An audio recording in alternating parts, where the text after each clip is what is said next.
Hi, in this video we will show you the recommended weekly cleaning routine for your PUQ press.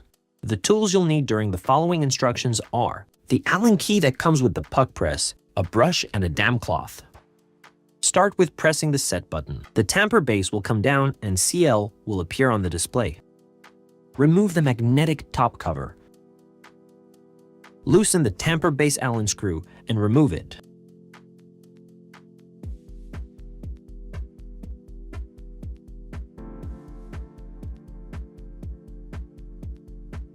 Loosen the tamper base from the thread by hand, clockwise.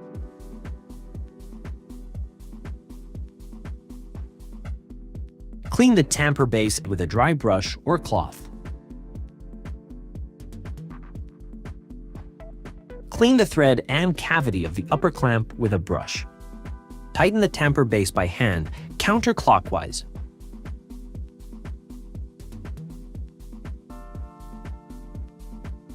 Put back the tamper base Allen screw and tighten it.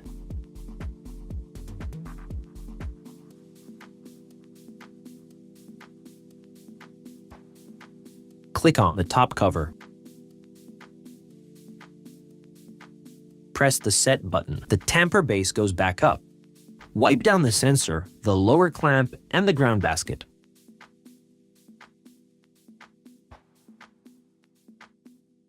Clean the housing of the PUQ press with a damp cloth. Let's tamp.